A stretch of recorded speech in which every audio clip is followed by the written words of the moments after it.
165-pound weight class, we have Keegan O'Toole from Missouri just advanced to the national championship match. Congratulations. Thank you. We'll go ahead and open it up for questions. Start with Mark. Keegan, I talked to you earlier today after your semis match, and you said you would die to be in the finals of the national tournament.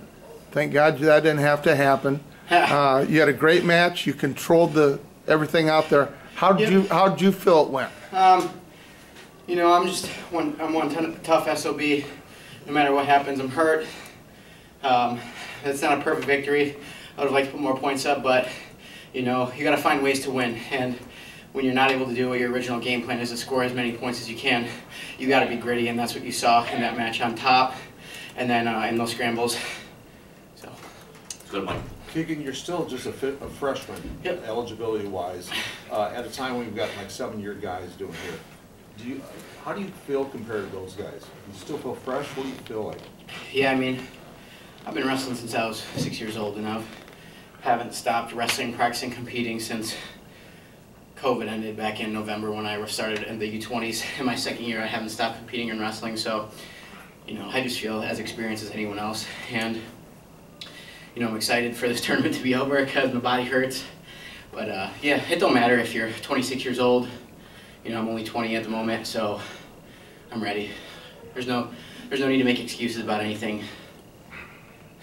Let's go to Kyle. Did you enjoy the process of preparing and getting to this point? Yeah, 100%. Big 12s, I didn't wrestle that good, I thought. So there was a couple adjustments that I needed to make, and I felt like I've done that in this tournament. And a lot of those things were hand fighting and circling my feet, and that's exactly what I've been doing. Let's go to Eric. Yeah. How about your patience? You know, you showed a lot of patience out there today. Yeah, sometimes if you don't get out to an early lead, you're used to destroying guys. You know, a 2-0 match might scare you a little bit, but like I said, I'm freaking hurting. So I got to find ways to be gritty and just be tough.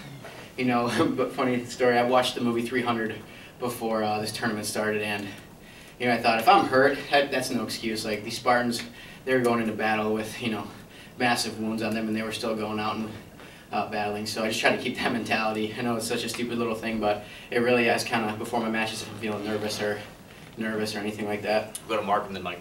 Keegan, you got a great coaching staff in Missouri. I don't think there's any question about that. And they've done a lot with you. But you also have a man back at home that's trained you for a long time. How nice is it to have a coaching staff in Missouri there all the time, and then have somebody at home that you can call and talk about matches and strategies, things like that? It's unbelievable. I didn't say his name. I don't want to, you know, I don't want. Pretty sure everyone knows who it is, but it's unbelievable. I am so blessed in this world, and you know, to have the amazing coaching staff that I do at Missouri, and then go back home and be able to hop on my phone, shoot a quick text message to, you know, Ben, Max, all of those guys, and you know, help me through strategy. I mean, I've talked to Ben before every single match. He's been an unbelievable mentor for me, and you know, I've been with him since I was 12 years old, and the amount of gratitude I have towards him, I don't think I could ever repay him in a lifetime. You had mentioned the aspirants. How different are they? I mean, they are different type of people as wrestlers. How much have they influenced you differently? Not even in wrestling, just in life. You know, Ben's always reading, always making himself smarter, and I think that's so important in today's day and age with everything that's going on. You know, knowledgeable people end up doing better in life, and you know, having a much not easier path in life, but it sets them up for life. So that's just kind of what he was always pushing on me, is figure things out for yourself.